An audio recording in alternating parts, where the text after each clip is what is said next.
안녕하십니까, 김영호입니다. 22대 국회가 문을 열었지만 여야의 의견차 그리고 입장 차이로 인해서 이 극한 대결이 계속 이어지고 있는 모양새입니다.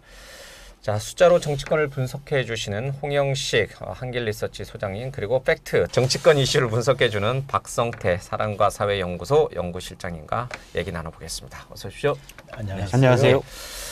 오늘 우리가 이 유튜브 녹화를 하는 이 시각, 지금 이 유전 문제로 인해서 좀 논란이 큰 상황인데, 이 경제성이 있다. 포항 영일만 유전 석유 가스전에 최대 140억 배로 어마어마한 양이거든요. 그럴 경우에는 우리나라가 세계 16번째 산유국에 위치에 올라가는 엄청난 일이기 때문에 이걸 또 대통령이 며칠 전에 직접 발표했고, 그래서 뭐 이런저런 얘기들이 정치권에서조차도 나오고 있고, 그래서 이제 이 분석을 담당했던 이제 아브레우 액트지오 대표가 지금 이 시간에 이제 산업통상자원부에서 기자회견을 하고 있습니다. 제가 잠깐 지금 전달됐던 내용들을 좀 하나 말씀드리면, 이제 우리가 이제 이런 지역 이제 석유나 가스가 있을 것 같은 지역의 이름을 이제 해양 생물 이름을 붙였어요. 뭐 대왕고래, 뭐 홍게, 방어, 뭐 이런 식으로 이제 붙여서 보니까 홍게 유정은 성공 케이스다, 방어 유정은 압력으로 실패했다 등등 해가지고 이제 몇 곳의 유정 위치 이제 있을 만한 곳들의 성공과 실패 이유들을 쭉 설명한 것 같고요. 동해에서는 이런 유망 구조를 7개를 도출했다. 그래서 이 7개 유망 구조에 이제 우선 시추 순위를 매기겠다. 그 중에 이제 가장 우리가 많이 들었던 가장 유망한 유정은 이제 대왕고래라는 이제 명칭이 붙은 그런 유정인데, 거기 할 거고, 성공률이 20%고 상당히 양호하고 높은 수치다. 이렇게 얘기를 지금 하고 있습니다. 이 액트지오 대표가 이 정도로 이제 자신 있게 얘기를 하고 있고, 자, 이제 이와 관련해서 좀 얘기를 좀 하고 지나가야 될 것 같습니다. 이게 처음 대통령이 발표할 만한 성질의 것이냐, 아니냐, 그 논란이 이제 먼저 첫 시작이 된 것 같습니다. 누가 먼저? 우리 박 실장님은 제가 먼저 말씀드릴까요? 이게 저도 이제 납세자의 한 명으로서 대규모 석유가 나오고 가스가 나온다면 정말 좋은 일이죠. 최대 140억 배럴, 최소 35억 배럴. 예. 아브레우 박사에 따르면이죠. 따르면 그렇게 나온다고 하는데 최소만 나와도 상당히 좋은 일입니다. 그래서 저도 유전이 발견되고 우리가 개발을 하기를 강력히 희망하고 있지만, 자, 유전이 되느냐 안 되느냐에 따라서 일단 가능성은 낮은 거잖아요. 하지만 워낙 그 가능성은 낮지만 됐을 경우에 이 값이 크기 때문에 기대값 자체가 높거든요. 자, 그런데 그것과 별개로 대통령이 과연 이거를 직접 브리핑하는 게 맞느냐? 저는 부적절하다고 봅니다. 왜? 가능성 자체가 일단은 좀 낮아서요. 근데 대통령이 말하는 건 어느 정도 탐사 시추에 들어가서 경제성을 확인했을 정도? 경제성이라는 건 비용 대비 효과잖아요. 그게 거의 뭐 똔똔이 되더라 하더라도 그 정도 때는 대통령이 발표할 수가 있는데, 이거는 저는 사실 20%라는 그 숫자도 잘 믿지 못하겠지만 20%라고 가정했어도 실패했을 확률이 80%인데 이걸 대통령이 하냐? 그건 부적절하다고 봐요. 왜냐하면 예를 들어서 대통령의 말의 효과는 관련 업계의 투자의 의사결정에 영향을 줘요. 예를 들어서 뭐 철관 업체나 이런 데 다 마찬가지겠죠. 그리고 포항 땅값에도 영향을 줄 수 있습니다. 근데 낮은 확률의 얘기를 대통령이 직접 얘기한다? 이건 좀 부적절하다고 봅니다. 제가 우리 박 시장님한테 반론성으로 좀 질문 좀 몇 개. 근데 이게 이제 지금 정말 지금 아브레우 박사도 발표를 했는데, 여기에 정말 석유와 가스가 있는지 없는지 증명하는 방법은 시추를 해보는 방법밖에 없다. 근데 이제 시추를 하려면 잘 아시지만 한 번에 뭐 1,000억 원씩 들기도 하고, 5개 뚫어가지고 하나 성공하면은 정말 그건 우리가 성공이라 부를 수 있을 정도인데, 그 과정 굉장히 어렵잖아요. 또 바다 심해니까 거기 뭐 시추선도 띄워야 되고, 그 시추선 빌리는 비용도 막 되고. 근데 이거를 시추를 해서 석유와 가스가 있다는 걸 확인한 다음에 대통령이 발표하는 게 맞다. 거기까지 걸리는 시간이 3, 4년, 적어도 4, 5년은 걸리거든요. 윤석열 정부 임기 내에 대통령이 발표할 일이 없는 거예요. 그렇죠. 그러더라도 예를 들어 그러면 정부 대통령이 아니라 산업부 장관이 발표하든지, 원래 이 정도면 물리탐사 결과를 가지고는 그냥 보도자료 하나 내는 거예요. 아니면 석유공사가 알아서 하는 겁니다. 이거를 다 대통령이 이 정도의 가능성을 두고 확 발표하는 전례는 없어요. 그건 제가 알기로 유수의 자원개발 국가들도 그렇지 하질 않습니다. 왜냐하면 모르기 때문에. 알겠습니다. 근데 이제 이게 그런 것 같아요. 대통령이 그 포항 영일만 앞바다에서 석유가 칼칼칼칼 나온다 이렇게 말한 게 아니잖아요. 아니죠. 그러니까 이런 가능성이 있어서 이 정부의 석유공사의 석유 시추 계획을 승인한다. 그러니까 시추 계획 승인을 대통령이 발표한 거지 콸콸 난다고 발표한 건 아니거든요. 그럼 부산 엑스포에 우리 정부가 도전한다. 이거는 그러면 대통령이 발표하면 안 되는 거예요? 그건 할 수 있죠. 부산 엑스포 도전한다는 성공 거는 확률이 떨어지는데. 약간 이거는 취업이잖아요. 물론 그 전에 우리가 홍보나 이런 데 돈은 뭐 5천억 정도 예상이 들었다라고는 하지만 기본적으로 이건 취업의 문제예요. 국민을 이제 붙잡고 해보자 이런. 물론 가능성이 아예 없으면 도전을 하지 말아야죠. 그런데 이제 가능성을 타진하고 또는 지금 투여한 게 부산 엑스포를 알리는 게 이번에 떨어지더라도 다음에 될 수 있는 게 있잖아요. 그러면 대통령이 취업을 해서 할 수 있다고 봐요. 우리 한번 해보자 이렇게 그렇죠. 발표를 할 수 있다. 부산 그렇죠. 엑스포 같은 그래서 경우는. 이거는 노력 여하에 따라 바뀌는 겁니다. 하지만 유전은 대통령이 취업한다고 없던 석유가 만들어지는 것도 아니고 확률은 산식으로 정해져 있는 겁니다. 모르죠. 원래 10% 미만이어도 저는 충분히 탐사 시추를 하고 개발을 해야 된다고 생각해요. 보통 이거냐면 원래 기대값이 그러니까 워낙 유전 높기 개발이지. 때문에. 그런데 어쨌든 가능성이 낮은 것을 대통령이 발표하는 게 적절하느냐. 그리고 이제 물론 전제로 또 하나 말씀드린 거는 액티지오라는 회사의 신뢰성이 의문이 가고 있기 때문에 거기에 근거한 20%의 자료도 지금으로서는 상당히 너무 의혹이 많다라는 겁니다. 지금 이 시간에 이제 그걸 이제 설명하고 이제 야브레 예. 박사가 기자회견 하고 있으니까 아마 조금 내용이 해명이 될 수 있을지 아니면 의혹만 더 쌓일지 좀 봐야겠습니다. 홍 소장님 어떻게 생각하세요? 대통령이 발표하면 안 되는 사안이었나요? 조금 전에 부산 엑스포의 경우는 대통령이 발표할 수 있는 사안이다. 저는 그건 동의합니다. 그리고 이번의 경우는 대통령이 이 발표하기에 저도 부적절을 하다 생각합니다. 부산 엑스포 같은 경우는 대통령이 발표를 하더라도 단 그것을 추진하는 주체를 정부보다는 부산시에서 주체를 했어야 됐다는 게 그게 문제겠죠. 그런데 이번 발표를 보면은 내가 이전에 나와서 한번 말씀드렸던 게 군 출신 지도자와 검찰 출신의 지도자의 좀 차이점을 말씀을 드렸습니다. 우리가 역대 대통령들 중에서 우리는 하나 잘못된 선입관을 갖고 있는데 군 출신들이 청와대 대통령실에 들어가면은 완전히 다 장악하고 이렇게 할 거지만 역대 집권 보면은 박정희, 전두환, 노태우 세 대통령 군 출신 대통령 때 보면은 내각의 권한이 제일 컸습니다. 오히려 반권위주의, 반독재, 군부독재를 이야기하고 들어선 YSDJ 이후 정권이 보면은 내각보다는 청와대 중심으로 돌아가게 됩니다. 그거는 이제 이 군 지도자들의 양성 과정을 두고서 제가 말씀드린 거죠. 그런데 지금 보면은 이 검찰 출신의 어떤 경력을 가진 대통령의 경우는 군과는 좀 달라서 이것이 대통령실 이 중심으로 국정을 끌어가는 특징이 있습니다.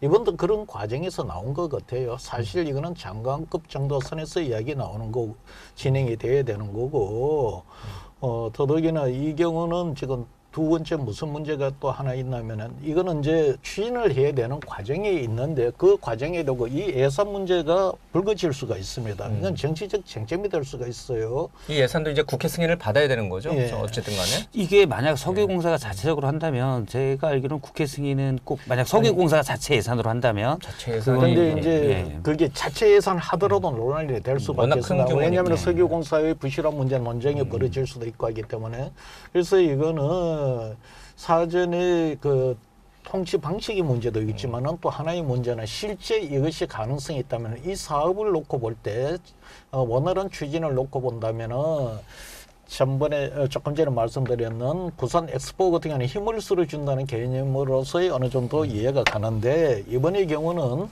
대통령이 직접 나섬으로 인해서 잘못하면 이 사업 자체를 정쟁화시켜버릴 수가 있는 소지가 있습니다. 이미 정쟁화가 됐어요. 예, 그래서 지금 제가 야당들은 보기에는 이제 문제 삼고 대통령이 직접 이야기하기는 좀 부적절했다. 차라리 뭐 담당 장관이 뭐 산자부 장관인가요? 그쪽에서 산업통상자원부. 예, 그쪽이 하는 게 맞지 않았나 싶습니다. 제가 예. 정부 고위 관계자를 만났는데 이거를 대통령이 직접 발표하는 게 맞았냐? 아니면 이제 우리 홍 소장님 말씀처럼 장관 정도가 발표하는 게 낫냐라고 물어봤더니 이 정도의 가능성이 있고 이 정도의 경제성이 있는 사안이라면 또 굉장히 중요한 뉴스고 만약 이제 그게 성공한다면 역대 다른 정권이었어도 아마 대통령이 발표하지 않았을까. 이제 그분은 그렇게 얘기를 하시더라고요. 이제 그분은 이제 물론 이제 정보 관계자니까 당연히 이제 대통령 발표를 옹호할 수밖에 없는 위치에 있으니까 그렇게 얘기하실 수 있는데 굉장히 이제 중요한 사안이다라고 이제 아마 판단한 것 같습니다. 이제 문제는 국정 현안 브리핑제를 첫 번째로 이렇게 논란이 되는 거를 대통령이 발표했느냐. 요거는 조금 또 다른 차원의 얘기가 되겠죠. 만약에 대통령이 얘기한 대로 20%의 성공 확률이 계산이 됐다. 그러면 전 대통령이 발표할 만한 건일 수도 있다라고 봐요. 근데 기본적으로 그 수치를 믿을 수 없다는 의혹이 많이 드러나잖아요. 예. 그러니까 세계적인 석유 가스 개발 운영 업체인 호주의 우드사이드 업체가 예. 이 광구를 똑같은 광구입니다. 8하고 6-1 광구. 똑같은 광구인데 여기를 15년간 탐사를 했어요. 조광권 50%를 가지고 있었습니다. 석유공사와 5대5로 나눠 먹는 구조예요. 그냥 먹는 것만 아니죠. 나눠 먹을 수 있는 거는 투입 비용이 들어가기 때문에 나눠 먹는 거잖아요. 여기가 그런데 15년 동안 탐사를 하다가 야, 여기 진짜 없다. 그래서 22년 말에 이 조광권을 포기합니다. 반납을 해요. 반납을 하고 사실은 발을 뺐어요. 돈만 계속 헛돈 들어가니까 발을 뺀 거죠. 여기는 직원이 4,500명 이상인 곳입니다. 그런데 얘네들이 탐사한 자료를 받아서 직원이 한 명인 미국 휴스턴의 한 가정집에 사무실을 차리고 있는 액트지 회사가 물론 여기에 빅토르 아브레우라는 박사는 예, 예. 유수의 이 자원 개발 업체 엑슨모빌 석유지만 이쪽이 자원 개발 엄청 많이 하는 데인데 여기에 이제 간부로 지내긴 했었어요. 근데 우리가 볼 땐 그냥 그런 쪽에 퇴직한 전직 직원입니다. 그분이 혼자 물론 네트워크로 몇 명이라고 서너 명입니다. 쭉 자료를 재검토해서 갑자기 여기는 2,000조 이상이 묻혀 있을 가능성이 20%다. 예. 상식적으로 납득이 잘 안 되잖아요. 예. 그러면 전제 조건은 호주의 우드사이드라는 업체는 바보라는 얘기예요. 산업부는 여기에 대해서 반박이 이 회사가 다른 회사랑의 합병 과정에서 전 세계적으로 광고에 대한 포트폴리오를 재조정하면서 빠졌다라고 해요. 예, 맞습니다. 그런데 자원 개발에서 20% 확률은 상당히 높은 겁니다. 그거는 이제 우리가 그냥 100% 기준으로 20% 낮은 것 같지만 이건 꽤 높은 로또를 갖고 있는 거예요, 확률이. 왜냐하면 기대값이 되기만 하면 워낙 크기 때문에 그래서 철저한 계산에 의해서 이루어지는 거거든요. 기대값을 계산해서 이루어지는 건데 이 회사가 바보도 아니고 20% 확률인 광구에 조광권을 포기한다? 저는 있을 수 없는 일이라고 봐요. 그러면 이 회사가 15년 동안 직접 탐사를 같이 한 회사인데 그 회사가 자기들이 찾으려고 돈도 많이 들어갔기 때문에 엄청나게 노력했지만 못 찾은 구조를 그 회사가 만든 데이터를 가지고 1인 회사가 찾았다? 상식적으로 납득이 안 가잖아요.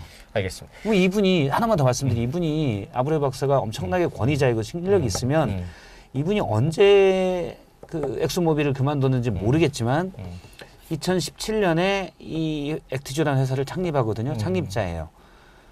작년 우리나라로부터 용역을 받기 전까지 연평균 매출이 3,500만 원입니다. 그러면 독립을 했으면 전 세계에서 몰려들어서 컨설팅비가 그것밖에 못 받을 것인가? 상식적으로는 납득이 안 되죠. 예. 알겠습니다.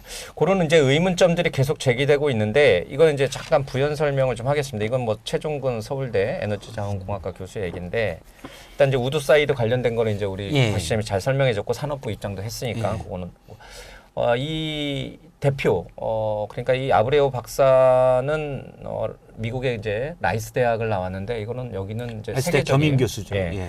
세계적 이제 졸업도 그런 거예요. 예. 예. 세계적인 대학이고 자기도 인정을 한다.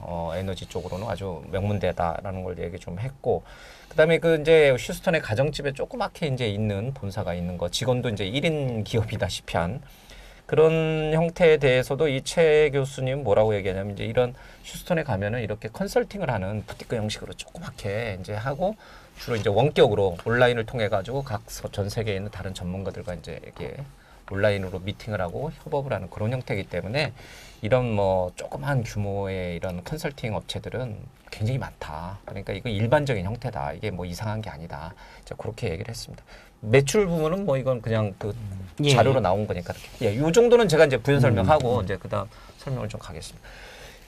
이 대통령 발표를 이제 한 것을 두고 야당에서는 낮은 지지율의 국면 전환용 아니냐 이제 이런 얘기를 많이 합니다. 그리고 뭐 잠시 뒤에 다루겠습니다만은 천공이라고 하는 분이 올 초에 이제 자기 채널에서 유튜브에서 뭐라 이제 자원 얘기를 해서 대통령이 이걸 또 따라간 거 아니냐 이제 그렇게 또 의구심을 갖는 야당 인사들도 좀 있는 것 같습니다. 홍 선생님 가능성이 있어요? 정말 국면 전환용 지지율을 좀 바꿔보려고 대통령이 나섰다 이렇게 해석하는 거는 무리한 해석이에요? 아니면은 야당에서는 충분히 그렇게 공시를 취할 수 있는 거죠. 그래서 사실 현재 대통령실 입지가 그렇게 좋지가 않는데 야당에서 저렇게 공시를 취할 수 있는 빌미를 줄 필요는 없었지요. 실제 그것이 뭐 나가서 지금 정도의 내용이라면은 내가 그 회사의 지금 상황을 지금 뭐 조금 전에 설명하셨지만은 대통령실에서 이 정도까지도 파악 못하고 있지는 않았을 거예요. 그러면은 실제 가능성이 그만큼 하더라도 이 지금 여기 컨설팅사의 모양새만으로도 논란이 될 수 있다고 보는데 그래서 그런 부분은 제가 볼 때는 좀 안타깝고요. 어찌됐든 제가 보건대는 대통령실에서는 지금 현재 21%의 지지율이라는 것이 굉장히 지금 당혹스러운 지지율이에요. 두세 가지 이유에서 그런데 첫째는 뭐가면 역대 최저 지지율입니다. 2년 차에서 21% 지지율은 제대로 나온 적이 없어요. 뭐 노태우 대통령 때 뭐 28% 이야기하지만은 그때는 같은 갤럽에도 조사 방식이 좀 달랐어요. 5점 척도라해서 보통이다라는 게 들어갔어요. 그게 들어가면 지지율이 많이 낮게 나옵니다. 김대중 대통령 아마 2년 차 무렵에 이 조사 방법을 바꿔요. 뭐 모든 조사 기관이 보통이다 빼고 이제 갤럽은 그거를 주관식으로 보통이다라는 거는 별도로 분류를 하는 이런 방식으로 지금 가 있는데 2점 척도로 어쨌든 짝수냐 홀수냐 문제예요. 그걸 불러줬냐 안 불러줬냐 문제인데 어쨌든 노태우 대통령을 지금 방식으로 조사를 하면 28% 아니에요. 제가 볼 때는 아마 40% 넘어갈 거예요. 그래서 지금 노태우 대통령과 김영삼 대통령을 빼고 나면은 이 무렵에 가장 낮았던 대통령이 노무현 대통령하고 박근혜 대통령이에요. 그게 33%예요. 거기에 비해서도 12%포인트가 낮습니다. 굉장히 낮다는 거고 두 번째는 무슨 문제가 하면은 지금 총선 끝나고 나서 거의 22달이잖아요. 그러니까 보통 지지율이라는 것이 이렇게 하락하더라도 반등할 수 있는 여지가 있으면 반등을 하면 괜찮은데 지금 하락 이후 지금 지속되는 기간이 너무 길어지고 있습니다. 2개월입니다. 고착하죠. 작년인가요? 재작년인가 시계가 정하는데 바이든 발언 사건 날리고 사건일 때 24%가 나왔었지만은 이거는 그야말로 이 발언의 일회성의 성격이 커요. 자꾸 논란이 되더라도 다시 이렇게 반등을 할 수가 있어요. 근데 지금의 경우는 20%대 초반에서 지금 두 달째 지금 횡보를 하고 있고 마지막 조사에서는 다시 좀 더 떨어지는 형국을 보이겠다는 겁니다. 즉 달리 이야기해서 고착화 상황이라는 거죠. 그럼 대통령실에서 이 상황이 굉장히 우려스럽고 심각스러운 상황이랄 겁니다. 그래서 뭐 야당에서 대통령에서 이런 지지율 반등을 정치적으로 돌파구를 찾지 못하니 다른 희망을 갖고서 돌파를 하려고 하지 않았는가 그런 비판을 할 빌미를 준 거는 뭐 제가 볼 때는 뭐 맞다고 봅니다. 대통령실이나 정부 쪽 관계자 얘기를 들어보면은 이제 이 문제를 정치적으로 정무적으로 이용하겠다라고 하는 그런 생각을 가졌다면 사실 이게 최초 보고된 건 이제 지난해 말에 이미 이제 대통령실에도 보고가 됐다고 해요. 근데 당시에 총선이 이제 얼마 안 남았고 그러니까 자칫 이제 총선에 이용하려는 거 아니냐라고 하는 또 야당의 파상 공세가 또 있을 수 있으니까 또 이제 신중론도 좀 있었고 그래서 이제 이 발표를 이제 총선이 끝난 이 시점으로 미뤘다는 거예요. 그분들 주장은. 그러니까 대통령실은 이거를 정치적으로 뭔가 지지율이라든지 어떤 형태가 됐든 이용할 생각은 처음에는 안 가졌다 이렇게 봐야 되는 거 아닌가요? 저는 대통령실이 이걸 뭐 최소한 어쨌든 최소한 대통령과 핵심 참모들은 최근에 알았지 않았을까라는 생각을 해요. 물론 뭐 이른바 천공에 따른 음모론도 있지만 그건 음모론이기 때문에 제가 언급할 천공이 건 안 미리 되고 알려준 대로. 예. 그건 음모론인데 제가 언급할 바는 못 되고 추정컨대는 왜냐하면 대통령이 총선 기간 중에 24번인가요? 민생 토론회잖아요. 예. 대부분 수백조 그걸 이제 물론 민간 투자가 많이 들어가지만 다 합치면 수백조가 넘어가는 겁니다. 근데 그게 총선용이라고 다들 생각을 하고 실제 여권에서도 그렇게 봐요. 예. 근데 이런 게 확실히 있었어요. 요 정도 건 있었으면 전 발표했을 거라고 봐요. 오히려 거꾸로 예. 생각을 하는군요. 예. 그건 그 뒤에 민생 토론회 대통령이 총선 뒤에도 열심히 하겠다고 하지만 한 번인가 했거든요. 그 뒤에. 그때 뭐 3, 4일 한 번씩 했어요. 총선용이죠. 누가 봐도. 대통령은 물론 대통령실은 아니라고 하지만 그냥 기간 동안 나와 있던 거 보면 그냥 드러나잖아요. 총선 전에 행했던 민생 토론회 수와 지금의 수를 비교하면 뻔히 알 수가 있고 그런데 이런 게 있었으면 전 분명히 했을 것이다 라고 봅니다. 오히려. 네. 예. 그렇죠. 이 좋은 걸 왜 안 합니까? 그리고 대통령실에서는 전번에도 한번 이야기를 했었지만은 지난 총선을 이렇게 패배하려는 생각을 안 했던 것 같아요. 당시 굳이 다소 예. 오히려 어느 뭐 특정 시점을 이렇게 구분을 지어보면 어떤 시점에서는 이길 거로 예상하고 있었어요. 굳이 이기겠다고 해서 이 카드를 써서 쓸 필요가 있겠냐. 뭐 예를 그렇게 들어 생각할 이런 수도 놀라운 있군요. 부분도 있고 우리는 그런 추측을 해볼 수가 있는데 만약에 대통령실에 되고 총선에서 낙관적으로 봤다면 굳이 이 카드를 쓸 이유가 없었겠죠. 당시 이제 제가 여권 관계자 얘기를 들으면 여권이랑 대통령실과 약간 총선 전망을 보는 게 총선 일주일 정도 달랐는데 여권에서는 90석도 안 넘을 수 있다는 얘기가 있었어요. 당시 여의도 연구원 자료로는 총선 직전에 상당히 암울한 그래서 한동훈 위원장이 급하게 뭐 부산에서든 유세를 상당히 많이 늘렸고요. 근데 당시 제가 대통령실 관계자 얘기를 들어보면 대통령실은 좀 더 낙관적으로 봤어요. 그런데 그래도 130석 정도 낙관적으로 본 숫자가 이긴다고 생각은 안 했었습니다. 근데 이제 낙관적으로 그거는 총선 후 예. 다가왔을 때 이야기고 이제 만에나 진짜 이 이제 낙관적으로 보다가 막판에 비관적으로 분위기가 흐른다고 해서 보름 한 달 남겨놓고 이거를 발표한다. 그거는 진짜 힘들죠. 그래서 내가 볼 때는 일단 예. 저는 예전에 2000년대 중반에 뭐 제가 경제산업부를 출입하면서 자원개발 쪽도 잠깐 담당을 했었는데 물론 오래전입니다. 예. 오래전이긴 한데 그때의 경우로 볼 때는 지금 이런 식으로 발표될 만한 것인가라는 생각을 하고 있고요. 그리고 앞서 이제 저는 기본적으로 전제에 대한 숫자 20% 최대 140억 배럴의 숫자에 대해서 강한 의구심을 갖고 있는데 예. 왜냐하면 석유공사가 연말부터 자체 자원 개발에 대한 의사를 상당히 높게 내비칩니다. 원래 적자가 누적 적자가 많다가 예전에 우리가 기억할 거예요. 2008년 이후에 자원 개발 시기에 석유공사가 정부의 자원 개발을 주도했었는데 이명박 정부에서. 그렇죠. 예. 이명박 정부에서 그게 다 해외 투자입니다. 그런데 이제 하베스트 같은 사건이 있어요. 몇 조를 투자했지만 몇십억 건졌거든요. 언론의 질타를 강하게 받습니다. 그게 이제 2016년 요때쯤인데 강하게 질타를 받아요. 그래서 적자도 많았기 때문에 자원 투자를 다 줄입니다. 그런데 최근 2년 흑자가 났어요. 해외에 이제 여러 군데 투자했는데 그 중에 성공한 데가 있었던 거죠. 그래서 흑자가 나고 석유공사 김동섭 사장의 최근의 메시지, 작년부터의 메시지를 보면 국내 동해 가스전에 대한 자원 개발에 강한 욕구를 가지고 있습니다. 이때가 언제냐? 우리가 지금 보면 22년 말에 우드사이드 호주 개발업체가 이거 없네, 전망이 없네 하고 빠진 다음에 제가 이건 제 추정인데 석유공사는 자체적으로 그래도 뭔가 희망을 보고 싶었던 거 아닐까. 그래서 그 자료를 우드사이드가 했는데 없다고 본 자료를 그대로 그 액티주에 맡겨서 액티주에서는 있네 하고 한 겁니다. 유망하다. 숫자도 엄청 커졌어요. 근데 이 숫자 커진데도 제가 의문을 품는 건 이미 올 2월 23일자 중앙일보 기사에 나오는 게 있습니다. 석유공사가 2031년까지인가요? 24개의 탐사 시추공을 동해에서 뚫겠다. 나왔고 1,000억씩이라면 2조 4천억이 들어가는 비용이죠. 그리고 당시 석유공사 자료에 따른 표에 예상 기대 수익은 11조라고 나와요.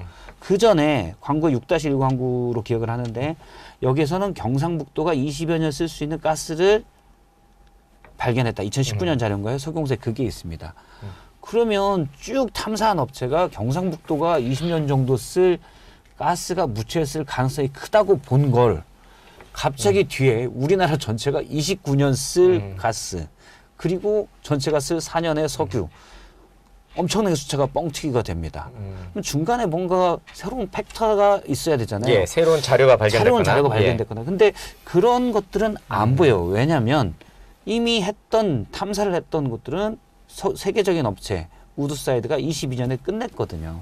그리고 그때 아마 제가 기억하기로 같이 들어간 데가 한국지질자원연구원이라는 국책 연구기관입니다. 여기도 물리 탐사할 수 있는 그 배를 가지고 있어요. 근데 여기도 검증에 참여하지 않았습니다. 좀 더 장관 얘기가 분명히 유수의 기관에서 검증을 했다고 하는데 우리나라에서 제일 거기에 대해서 기술력이 있고 한 데는 한국지질자원연구원이에요. 여기도 검증에 참여를 안 했어요. 석유공사 해명을 보면은 그 지질자원연구원의 연구원 한 명도 이 액트지오의 분석을 검증하는데 예. 교차 검증하는데 참여했다. 이렇게 이제 석유공사 쪽으로 밝히고 있습니다. 저희가 근데 지질자원연구원은 공식적으로 우리는 모르는 이다 이렇게 예, 처음에는 예. 얘기를 했고 예. 그렇지만 그 소속 연구원은 참여했다라는 게 또 석유공사 주장입니다. 이게 누구 말이 근데 맞는지 사실은 모르겠습니다. 그런 걸 검증을 하려면 제대로 이제 여러 가지 제가 볼 때는 22년부터 지금까지 변한 건 챗GPT밖에 없어요. 기술이나 이런 거. 그러면은 예. 이걸 아브레우 박사가 챗GPT에 물어보지 않고서는 뚜렷한 변수가 없이 갑자기 왜 올 2월에도 석유공사 자료에 예상 기대 수익이 11조 원이라고 돼 있던 걸 왜 갑자기 2,200조까지 늘어났는지 저는 강한 의구심을 가질 수밖에 없고 석유공사 물론 아브레우 박사가 맞을 수 있고 석유공사 맞을 수도 있는데 그럼 거기에 대해서 일단 의구심을 갖는 분들이 많으니까 영업비밀이라고 하지 말고 적극적으로 해명을 해야 된다라고 알겠습니다. 봅니다. 아브레우 박사가 자신들이 검토했던 자료는 기존에 발표했던 자료가 아니라 새로운 자료다라고 이제 입국하면서 얘기를 했는데 그걸 이제 오늘 기자회견에서 어느 정도 이제 말할지 예. 우리 이제 말씀한 대로 호주의 이제 우드사이드사가 검토했던 자료를 가지고서 다시 재검토한 건지 아니면 전혀 다른 새로운 자료를 가지고 이제 액트지오 아브레우 박사가 검토한 건지는 예를 들어서 뭐 저도 거기에서 의구심을 갖는 게 호주의 우드사이드는 자기 자금이 들어가서 같이 탐사를 하던데요. 그러면 최대한 뭘 발견해야 되잖아요. 그러면 거기서 중요한 자료를 놓쳤다? 그러니까 이 모든 전제가 성립하려면 뭐냐면 우드사이드의 바보 같은 관리자가 바보 같은 일을 했었다가 있어야 예. 전 뭐 그럴 가능성도 있다고 봐요. 그래야 이 모든 전제가 가능합니다. 알겠습니다. 왜 우드사이드가 탐사한 자료인데 여기는 얘는 못 보고 아브레우는 그중에 새로운 자료를 받았는지 그럼 석유공사가 왜 우드사이드는 안 주고 아브레우는 줬는지 예를 들어 그럴 가능성은 있죠. 우드사이드는 조강권 50%를 갖고 있었기 때문에 앉을 수도 있죠. 이거 대박 자료인데 얘네한테 주기 싫어. 그럼 빼고 그랬을 가능성도 배제할 수는 없는데 저는 뭐 그럴 가능성은 아주 낮다고 보고 그건 알겠습니다. 뭐 상상의 영역입니다. 그 부분은 이제 오늘 기자회견을 좀 보고 예. 조금 아마 좀 다음번에 다시 한번 또 깊게 논의해 보면 될 것 같습니다. 한 가지만 더 짚고 이제 유전 문제는 좀 정리할게요. 그 정치권에서 뭐 추미애 의원이 탄핵만이 답이다 이러면서 육행시 챌린저 했잖아요. 뭐 말 들어보면 좀 뭐 유전과 관련된 얘기인데.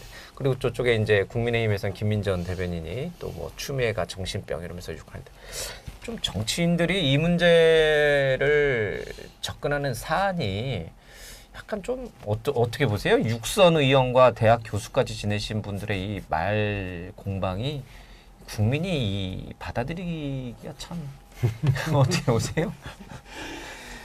지금 이제 추미애가 이번에 예. 이 정확하게 그걸 모르는데 탄핵을 이야기할 때 이 석유 탐사를 놓고 이야기를 하셨나요? 네, 그렇습니다. 탄핵만이 답이다 해서 국민을 바보로 하느냐, 뭐 갑자기 무슨 석유 자원 부국인가, 뭐 그런 얘기를 했죠. 저도 사실 뭐 요즘 나는 이 용어에 익숙하지가 않아고 뇌피셜이라고 뭐 이런 용어를 쓰고 하는데 뭐 들어보면 동해보다도 서해 쪽에 오히려 더 지금 그 유전의 가능성이 크고 더 이미 사전에 입증이 됐다는 이야기도 나오고 있어요. 그거는 국가적 차원에서 큰 이해관계이기 때문에 여야를 떠나갖고 사실 20%가 아니라 2%의 가능성이 있어도 그거를 소중하게 여겨서 여야가 그거를 답을 찾아 나가야 되는 문제인 거고. 근데 지금 그 현재 여야 간의 그 정치적 화법들이 보면은 일반 국민들을 탁해서 염두에 두지 않는 화법이에요. 이미 우리 정치 구도에서 중도층을 대변하는 이 정당이 없고 또 이 두 개 이제 뭐 제가 볼 때 그게 진보 보수 정당인지 모르겠는데 강성 진보 보수 정당이 당원 중심제로 재편이 돼버렸어요. 결국은 무슨냐면 공천권이라든가 대통령 그 후보 결정 이런 문제를 이제 국회의원도 아니고 당원들이 사실상 결정하는 구도로 가버렸습니다.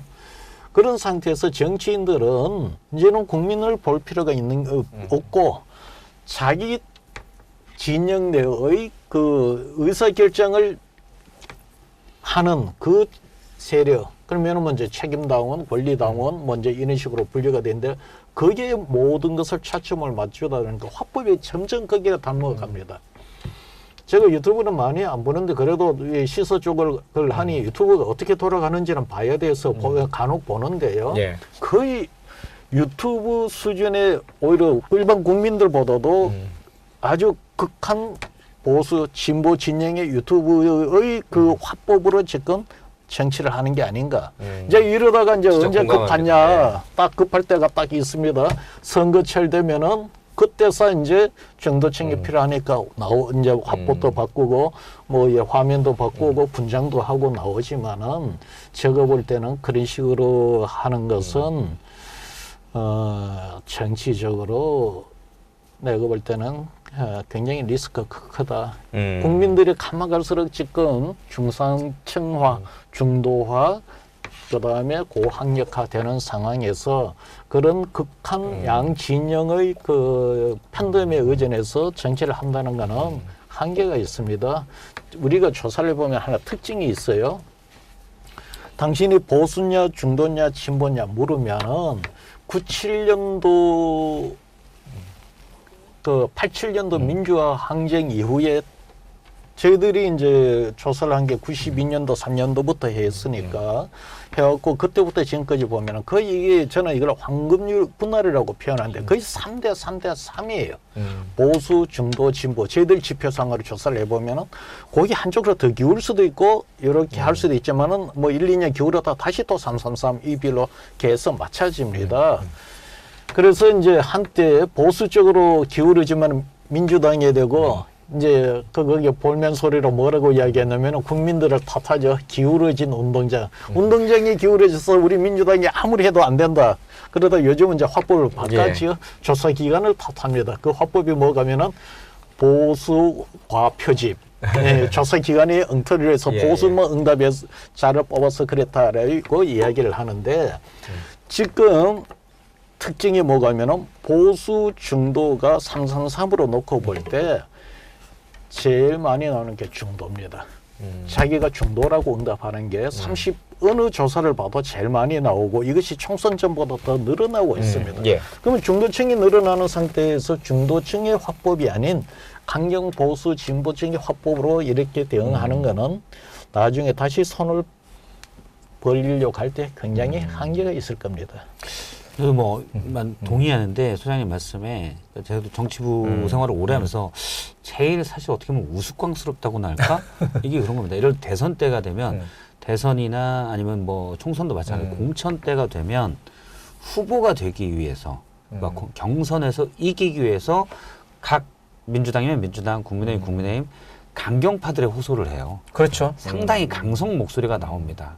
강성이 아닌 경우는 뭐 민주당 같은 경우 예를 들어 큰 과일 이름이 나오기도 하고 이런 식으로 돼요. 그런데 후보가 막상 되잖아요. 그럼 다시 급변치를 해야 됩니다. 왜 그러냐면 결정권을 갖고 있는 건 중도층이거든요. 중도에서 몇 명을 더 가져오냐의 문제이기 때문에 그러면 몇 달 전까지 이렇게 얘기하다가 갑자기 이렇게 하는 게 참 면목이 없겠구나라는 생각을 제가 좀 많이 해요. 그래서 이런 부분들은 시스템상이 좀 변화가 돼야 되는데 그럼 지금 정치인들이 잘못하네. 물론 정치인들도 문제가 되지만 저는 이 부분이 이제 구조적 문제가 가장 크다고 생각해요. 그래서 소셜미디어가 발달되고 그거는 이제 어떤 담론의 장이 개인화되는 부분들 많고 내가 좋아하는 것만 들을 수가 있겠잖아요. 그렇죠.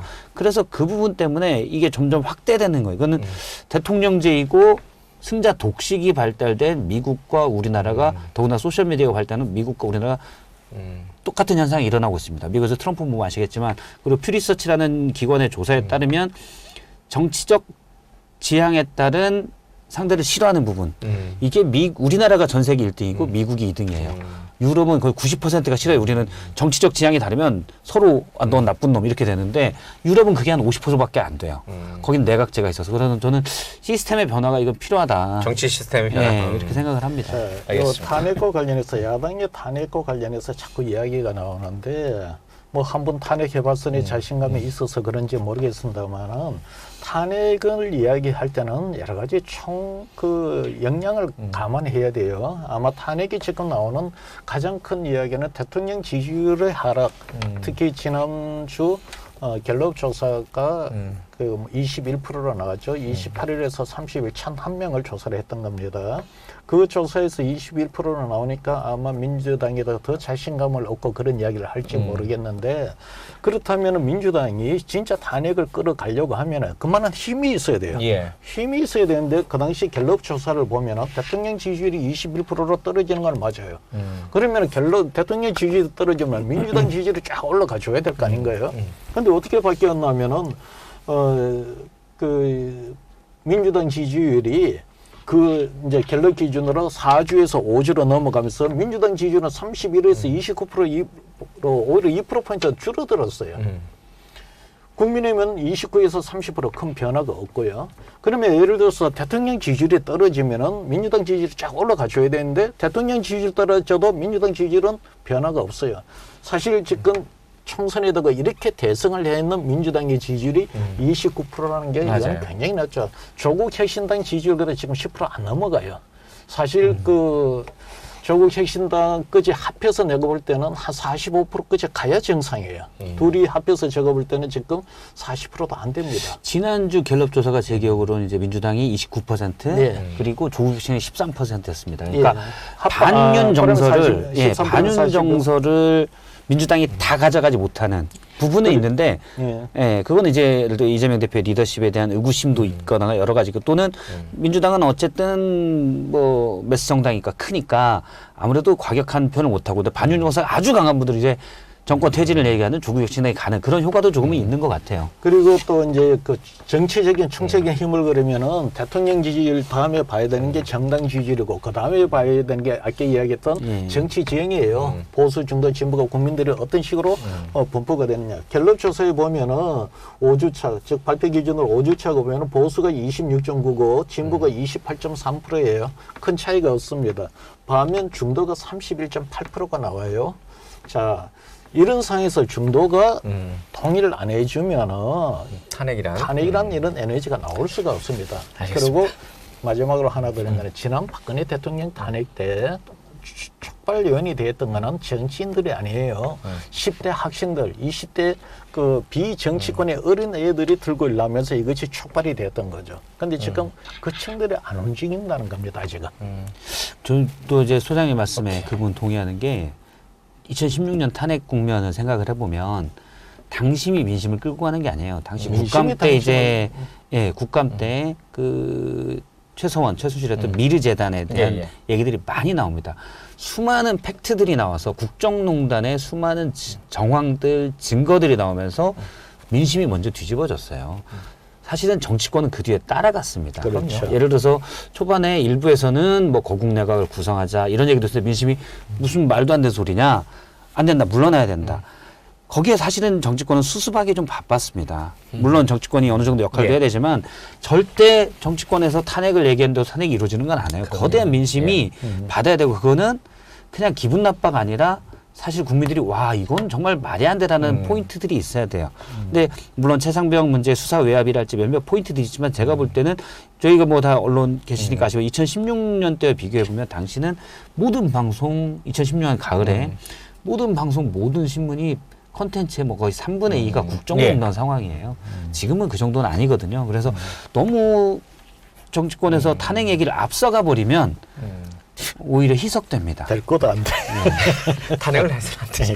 이게 유명한 말이 있지 않습니까? 이렇게 혁명은 예. 만들어지는 게 아니다. 일어나는 거다. 예. 그러니까 뭐 누군가가 인위적으로 그렇죠. 뭐 쿠데타라든지 뭐 이런 건 제외로 하고 민주혁명을 일으킨다는 거는 말이 안 되는 거죠. 자연스럽게 이제 일어나는 거지 만드는 건 아닌 것 같습니다. 저도 이제 우리 집 애들을 키우면서 저 아내한테 늘 얘기하는 게 공부하라고 하라고 막 하기 싫은 게 인간 본성이다. 그럼요. 네. 네.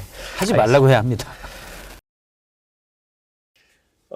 김건희 여사, 김정숙 여사 특검 문제를 놓고 양측이 또 극한 또 대립을 하고 있는데 이것도 사실은 뭐 좀 따지고 볼 문제들이 굉장히 좀 많습니다. 먼저 건희 여사 문제 관련해서 이게 최재형 목사의 명품백을 주고 또 관련해 가지고 뭐 김창준 전 미 하원 의원의 뭐 국립묘지 안장 문제 청탁을 했고. 그리고 이제 그 김건희 여사를 이제 수행하는 뭐 비서라고 해야 됩니까? 예, 하여튼 그런 분과 또 이 최재형 목사가 주고받은 카톡 메시지도 공개됐고, 자 혐의가 충분하다. 뭐 알선수재, 뭐 그 부정청탁 금지법인가요? 예, 김영란법이라고 부르는 거 위반이다. 그러니까 이거는 뭐 특검으로 가야 된다.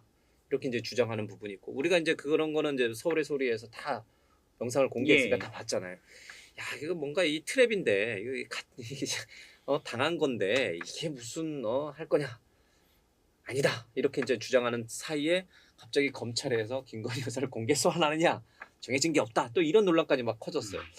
요걸 조금 명확하게 좀 짚고 가야 되는데 이건 뭐 사적인 영역입니다. 홍 소장님은 그냥 이게 특검으로 가서 검찰이 공개 소환을 해서 마무리 지을 사안인가요? 저는 뭐 그거는 잘 모르겠고요. 일단 그 여름 민심의 성적을 말씀드릴게요. 김건희 여사가 그거를 핸드백을 받았다. 핸드백을 받았다. 그러면 국민들은 생각하기가 부적절한 행위다. 이렇게 보는 거죠. 예. 부적절하다. 근데 문제는 지금 현재 나온 시점에 그걸 받아서 제공한 사람이 인사나 무슨 이해관계를 취했다. 그러면 이거는 당연히 특검으로 가고 이거는 뭐 검찰 수사도 해야 된다. 이래 이야기가 나올 그러니까 수가 있겠죠. 백을 준 사람이니까 최재형 목사가 어떤 혜택을 입었다면 그렇죠. 뭐 인사나 이해관계에서. 근데 지금 이 건은 국민들이 아직 민심이 안 움직이는 이유가 최 목사가 이거를 전달했는데 이것이 덫을 놓다시피 김건희 여사는 이런 걸 잘 받는 사람이다라는 걸 입증하기 위해서 이 저기 덫을 놓다시피 해서 제공했다. 이러니까 국민들은 이게 뭐냐는 거죠. 그래서 이제 어쨌든 부적절한 행위이니까 국정조사를 해서 혹시 무슨 다른 그 최재형 목사한테 뭘 이해관계나 이런 걸 조는 있는지를 뒤져보자라는 그런 취지라면은 국정조사가 그렇게까지 해야 되느냐. 두 번째는 사실 이 트랙을 넣는 최재형 목사의 어떤 이 의도로 봐갖고는 무슨 특혜나 혜택을 받는 거는 별로 없어 본인이 없어 보이거든요. 있었으면 그까지 같이 폭로를 했겠죠. 그러면 뭐가면 이거는 이 건을 활용해서 이 그 핸드백 말고 김건희 여사에 대한 다른 여러 가지 문제들이 많이 있으니까 별건까지 다 뒤져보자라고 하는 것이 아니냐라는 어떤 그 의혹으로 느껴지는 거죠. 그래서 국민들 입장에서는 이 부분과 관련해서는 굉장히 좀 여론조사상으로 저게 이 그 조사를 해야 되느냐 부적절한 행위냐 그러면 당연히 부적절하고 당연히 조사를 해야 된다고는 하지만 이것이 국정조사로 끝이 가야 되느냐 이 부분에 대해서는 뭐 검찰에서 저기 해결이 안 되면 가야 된다고 봐야 되겠죠. 그리고 저기 그런 우리가 뭐 알지 못하는 문제가 있을 수도 있다고 생각을 해서 일단은 여론 그렇게 하겠지만 그러나 이 논쟁에 대해서는 지극히 생산적이지 못하다라고는 봅니다. 그렇지만 지금 검찰이 공개 소환을 해야 되느냐 하지 말아야 되느냐 가지고 이원석 검찰총장까지도 검찰을 한번 지켜봐달라 이렇게 얘기를 하면서 그거는 국민 여러 사람 딱 보면 이렇습니다. 법 앞에 평등입니다. 김건희 여사라고 거기에 대해서 예외가 없어. 우리나라 국민들의 생각이 기본이 그래요. 우리나라 법칙하면 법 앞에 평등. 거기에 딱 예외적인 인물이 한 분이 있습니다. 대통령. 통치 임기 기간 내에서는 최고권의 대상 딱 한 명입니다. 두 번째는 지금 현재 검찰에 대한 신뢰는 굉장히 약하다. 그나마 그 신뢰도 조사를 해보면 전번에도 얘기했지만은 굉장히 낮을 것이다. 성격도 그 프레임 여러, 즉 보수, 국민의힘, 대통령 지지하는 층들만 검찰을 신뢰하는 그런 어떤 여론이 나올 것이다. 그렇게 봅니다. 그런 맥락에서는 김건희 여사, 그러니까 이제 고발인이죠. 고발인인 최재형 목사는 여러 차례 검찰이 공개 소환을 해서 조사를 했으니 피고발인인 김건희 여사도 이제 마땅히 공개 소환하는 게 맞다. 이제 그런 입장이신 거죠. 그래야 검찰의 신뢰를 높일 수 있다. 그런 얘기신 거죠. 그러니까 검찰 입장에서는 더 증거지보다는 국민들의 판단은 뭐 몰라도 검찰로서는 지금보다는 좀 더 파격적 수사를 해야 될 상황이에요. 그러니까 서면 조사라든지 뭐 이렇게 해서 끝내서는 오히려 검찰 신뢰가 더 떨어진다. 그렇습니다. 이게 그러니까 비올백 하나만 딱 있다. 그러면 저는 뭐 굳이 특검까지 갈 필요가 있느냐. 그냥 여사가 가까운 지인에게 그냥 선물 하나 받은 걸 가지고 할 거 있냐라는 생각도 합니다. 사실은. 그런데 최재형 목사의 증언들이 있잖아요. 당시 거기에 금융위원회 인사 문제가 있었다. 또 뭐 통일 내기도 같이 해봅시다라고 여사가 얘기했었고, 그리고 선물을 가지고 줄을 선 사람들이 있었다고 했잖아요. 그러면 여사가 권한 없이 국정 전반에 특히 인사 문제 같은 경우 개입했을 가능성이 있는 겁니다. 그러면 이걸 검찰이 미진하지 않게 수사해야 되는데 지금 소환 조사하냐 마냐 또 그냥 뭐 긴 얘기할 필요 없어요. 총장이 좀 적극적으로 수사 얘기를 했다가 측근들이 다 인사 조치되고 총장이 인사는 인사고 수사는 수사입니다라는 얘기를 했어요. 뭐 검찰 수사가 압박을 받고 있는 정황은 분명하잖아요. 검찰 수사가 제대로 안 되고 있다는 게 되잖아요. 그러면 특검으로 갈 수밖에 없는 거예요. 여러 가지고 그러니까 99년에 특검 1호가 뭐였냐면 당시 온노비 특검입니다. 검찰총장 부인의 호피무늬 반코트 특검이에요. 특검 결과는 사실은 실패했고 뭐 별단 밝혀낸 거 없고 당시 뭐 앙드레 김의 본명만 밝혀냈다라는 얘기도 들었었죠. 예. 근데 그때 당시에 검찰총장 부인이 신동아 그룹으로부터 호피무늬 반코트를 선물 받았다. 돌려서 선물 받았다는 얘기했고 그 특검 내부에는 뭐가 있었냐면 사실은 이후 여사도 뭔가 여기에 이 온노비를 받은 걸로 영향을 받아서 뭔가 하지 않았을까라는 야당의 의구심이 있었어요. 99년에 여사가 간접적으로 연결될 수 있다는 의혹을 가지고도 특검을 당시 김대중 전 대통령은 받아들인 겁니다. 호피무늬 반코트예요. 여기는 디오백만 있는 것도 아니고 그때 호피무늬 반코트가 한 5천만 원 정도로 제 기억이 나는데 알고 보니까 그게 좀 가짜였다고 하더라고요. 근데 여기는 명품 하나만 있으면 좀 모르겠지만 일단 뭐 향수도 들어오고 그것만 있으면 또 모르겠지만 줄을 섰다고 하잖아요. 밝힐 필요가 있습니다. 왜 우리가 당시에도 25년 전이면 어쩌냐면 97년까지 물론 김영삼 전 대통령 때도 약간 문민정부라고 하지만 수십 년간 이어온 군부 정권이 바뀌고 문민정부의 약간 과도기를 거쳐서 바뀌던 때예요. 그때도 수용했던 대통령 여사가 개입됐을지도 모르는 사건에 대한 특검을 왜 지금 25년이나 지났는데 우리는 조사도 떳떳이 못하고 공개 소환 가지고 왈가왈부하게 되고 특검은 말을 못 꺼내냐. 이건 잘못됐다는 거죠. 민주주의가 퇴보한 거예요. 알겠습니다. 지금 요거 한마디만 더 첨언하면은 이게 이제 모든 것은 진공 상태에서 비교할 수 있는 건 아니에요. 어쨌든 김건희 여사 건은 뭐 가장 큰 문제는 너무 오래 끌었어요. 검찰에서는 이미 기왕이 벌써 결론을 내렸어야 됐어요.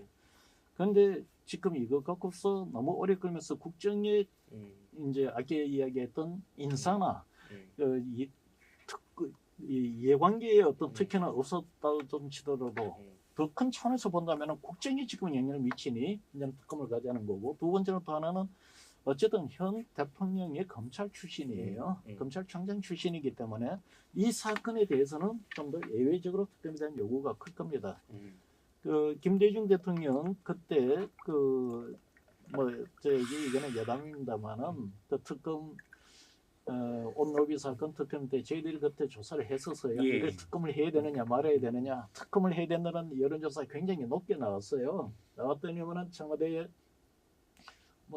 그 담당자가 그 이후 국회의원도 했습니다만 나는 여론조사하면서 그때 처음 했는데 아예 우리 조사 얘기하는 이름을 딱 지명하면서 한길 리서치 여론조사가 틀렸다라는 식으로까지 아주 강하게 반발을 했어요. 그렇게 강하게 반발을 했음에도 불구하고 결국은 수용할 수밖에 없었습니다. 그래서 제가 본 데는 이 건은 이런 식으로 가면 이거 수용 안 할 수가 없을 거예요. 예, 알겠습니다. 자, 그러면 이제 또 국민의힘에서는 김건희 여사에 맞서서 김정숙 문재인 전 대통령의 김정숙 여사의 이제 인도 방문을 이제 또 특검 대상으로 삼고 있습니다. 이것도 좀 따져봐야 될 것 같아요. 인도 방문하게 된 이유가 뭐냐? 계기가 뭐냐? 정말 관광하러 간 거냐? 아니면 이제 국가적인 여사로서 공식 행사로서 간 거냐 하는 얘기가 있고, 또 기내식에서 뭐 6천만 원이 넘는 초호화에 기내식을 먹었다라고 하는 그런 주장도 나오고 있고, 또 이제 선물 받은 사리로 이제 리폼을 해서 블라우스를 입었다. 이것도 사실은 이제 국가 간에 준 선물이니까 이거 기소돼야 되는데 기록관실에 이제 가야 되는 건데 맘대로 리폼했다. 뭐 이런 주장까지 있습니다. 오늘 도종환 지금도 이것도 이제 그러네요. 오늘 도종환 당시 이제 이 문체부 장관이 이제 이 행사를 주관했던 주무부처였으니까 기자회견에서 여러 가지 좀 밝힐 예정인데, 문재인 전 대통령도 이제 이 뭐 메시지를 낼 정도로 이제 다시 쟁점화됐습니다. 이게 쟁점화가 될 사안인가 아닌가를 놓고도 또 이제 생각이 좀 달리는 것 같습니다. 오늘 박 시장님 먼저 해주죠. 예. 첫 번째, 이 인도 방문은 사적으로 관광하러 간 거예요? 가서 좋았을 수는 있지만 타지마할을 봤으니. 타지마할 보고 좋았을 수 있지만 사적으로 갔냐? 그것 때문에 갔냐?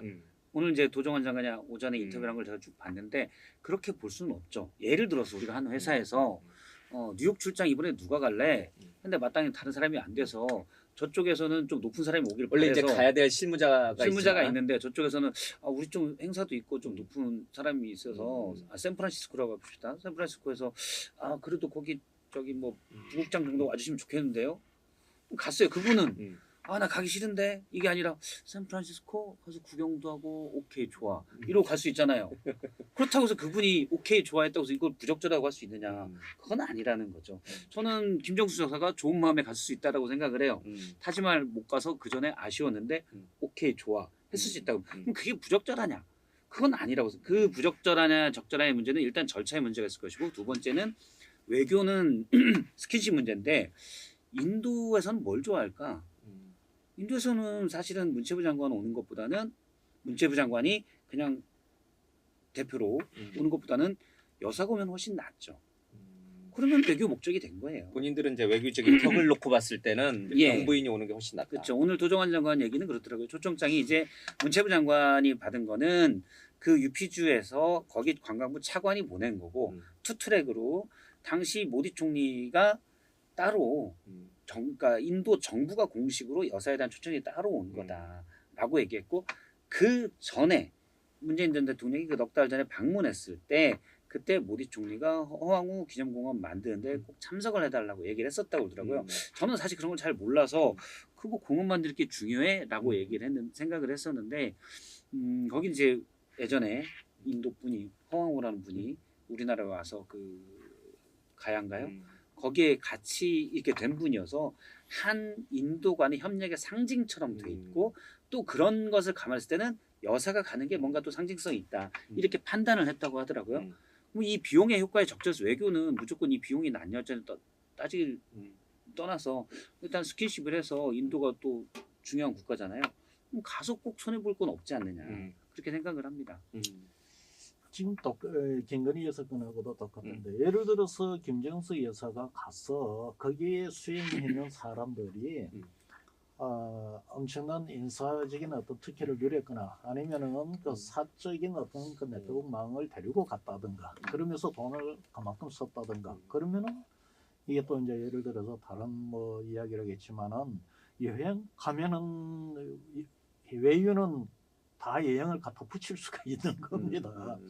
그리고 두 번째는 이 외교에서는 이 격과 레포가 굉장히 중요한데, 이 지금 장관이 가면은 그 맛 상대로서 이제 거기 그쪽에는 뭐 저기 최고 통치자고 있지만은 이 외교에서 보면은 그 사모님을 엄청 챙기거든요.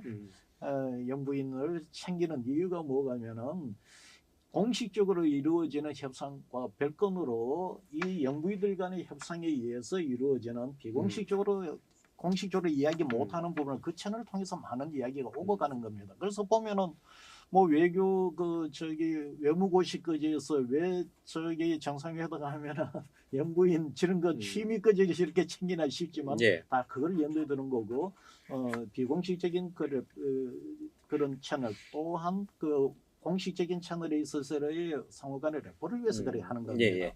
그래서 너도 볼 때 이거는 예를 들어서 그런 이야기는 할 수가 있겠죠. 예산이 또는 절차상 이런 문제를 할 수 있지만 이렇게 정쟁화 꺼져갈 사안인가. 그리고 내가 볼 때는 김정수 여사의 그 문제에 관련해서는 국민 여론상 놓고 보면은 평가받을 만큼 다 받은 거예요. 그래서 이미?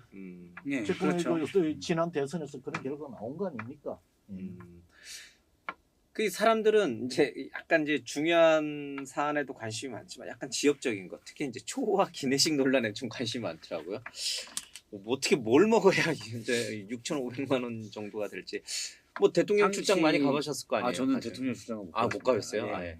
청와대 출입에 대통령 전세기 타도 네. 뭐 기자들은 이제 약간 비즈니스석 정도의 대우를 받아요. 뭐 저기 라면 좀 끓여달라는 끓여주는 네. 정도. 그 외에는 이제 일반 이코노미석하고 똑같아요, 기내식이. 근데 영부인이 탔으니까 아마 조금 거기보다는 조금 좋을 수는 있지만 그렇다고 그게 뭐 캐비어가 나왔나요? 뭐가 사실 나왔나요? 우리가 뭐 생각해 보면 1인당 43만 원이라는데 오늘 도정관 장관은 수행원이 더 있었다 인원이. 그래서 1인당 그 예산이면 1인당 35만 원 정도라고 얘기를 하더라고요. 한 끼에 1인당 35만 원을 양으로 먹을 수는 없잖아요. 우리가. 질로 먹어야 되는데 기자들이 5명이 같이 갔대요. 그럼 옆에서 먹는 거 뻔히 볼 텐데 이상하게 뭐 엄청나게 한 끼에 35만 원짜리 도시락을 먹기는 쉽지 않잖아요. 그러면 누구나 뭐 나중에 하겠죠.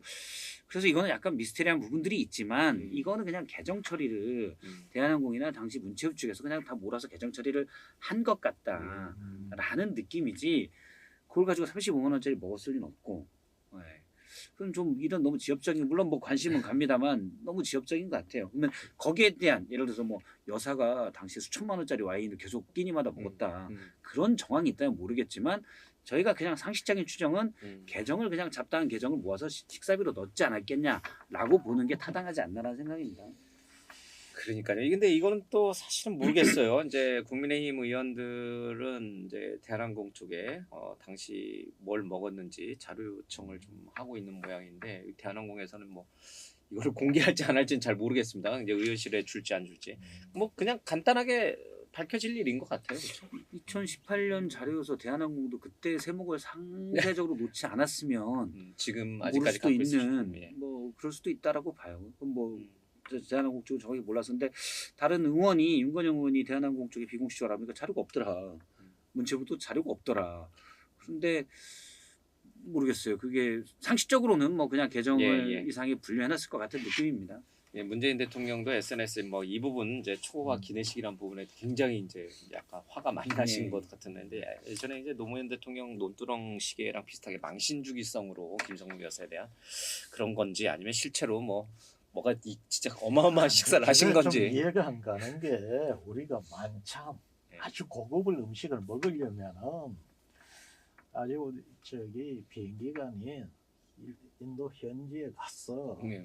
저기 요리사가 그런 식으로 뭐지 그 좁은 비행기 안에서 고급 음식을 먹으면 본들 무슨 먹을까요? 참 그러니까 이해가 잘 안 가요. 저는 잘은 모르겠는데 호텔에서 서울의 특급 호텔에서 저녁 한 끼를 먹으면은 뭐 간단한 게 샴페인 이런 게 비싼 게 들어가면 한 30만 원씩 나온다고는 하더라고요. 그렇죠. 와인이랑 뭐 샴페인 같은 거 그런 거 워낙 비싸니까. 그러면 이제 기내기 때문에 기내식을 준비하는데 뭐 이것저것 부대 비용이 많이 들어가고 그리고 좀 아주 이제 호텔식으로 고급스럽게 나오면 혹시 그럴 수도 있지 않을까라는 생각을 좀 하긴 하는데 도정환 장관의 그 오늘 인터뷰 내용을 보면 그냥 도시락을 다 먹었다.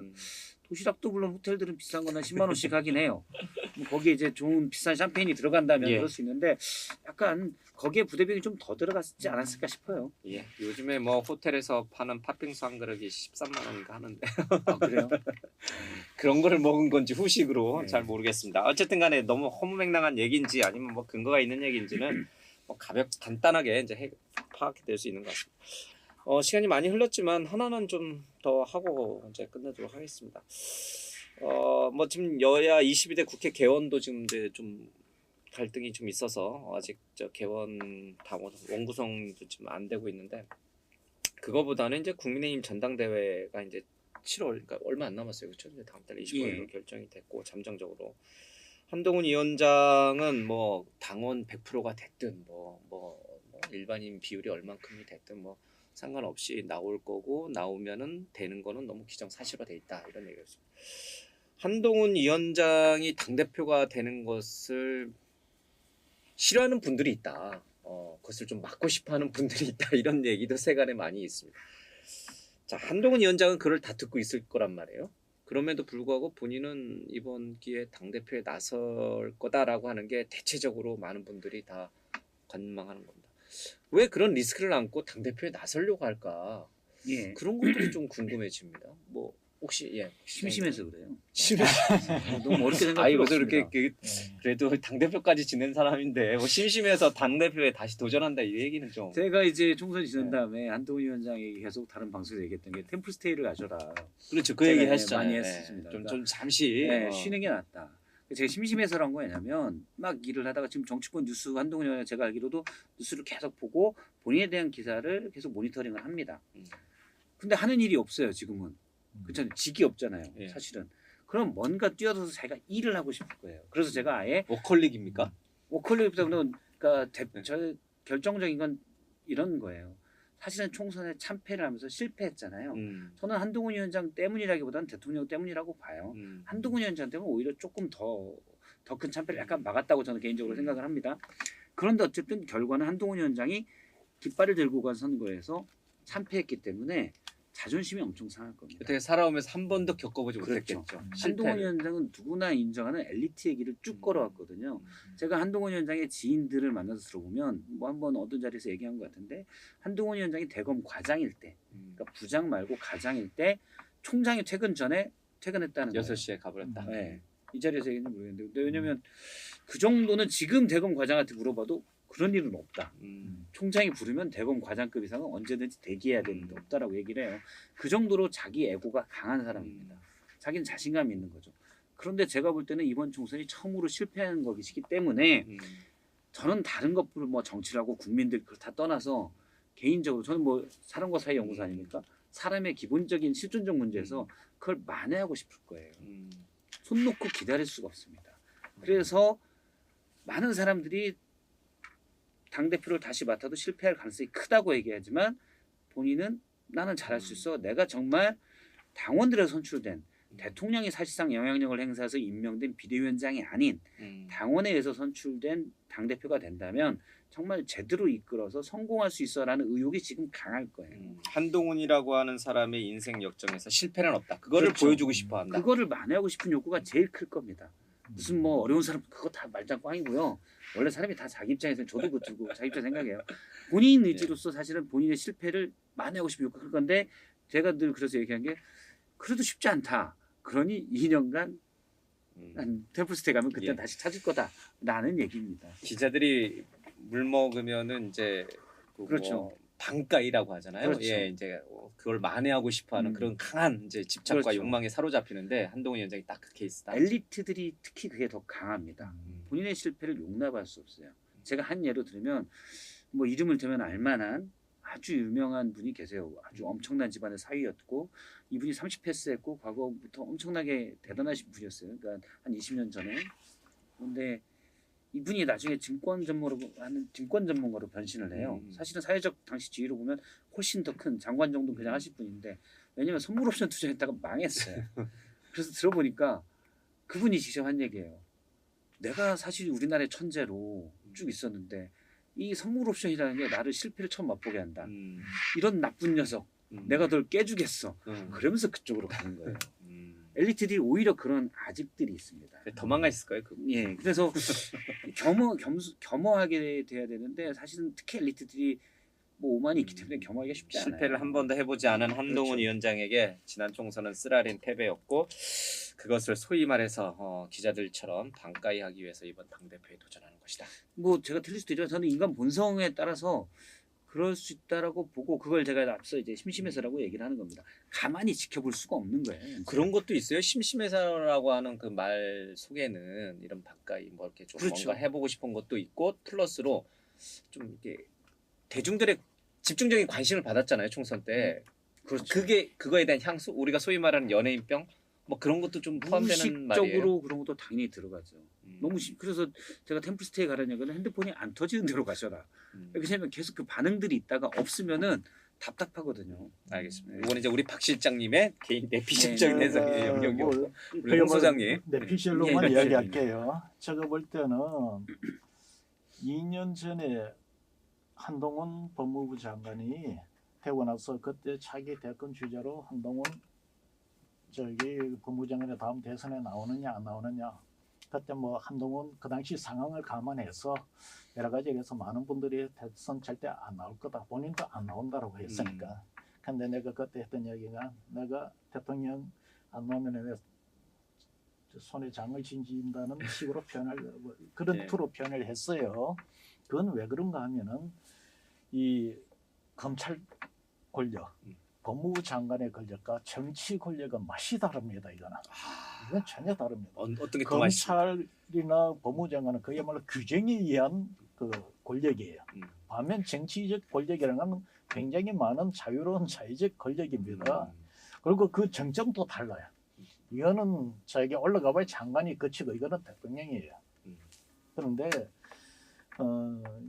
비대위원장을 했었어도 그런 기존의 어떤 구속이나 절차를 밟지 않고 자기 권한을 잠시라도 해봤단 말입니다. 그것은 자기 본인이 지금까지 경험해보지 못한 전혀 다른 그 권력이고, 두 번째는 아까 얘기했던 엘리트 코스로 지금까지 한 번도 실패도 안 해보고 치어본 적도 없는 상태에서 지금 이 자기 과업을 성공을 못했단 말입니다. 그런데 실제 지금 현재 드러나는 오다의 영향력을 놓고 본다면은 당선자들 중에서 한동훈 개보파라고 할 수 있는 사람이 원내에서 생각만큼 많지가 않아요.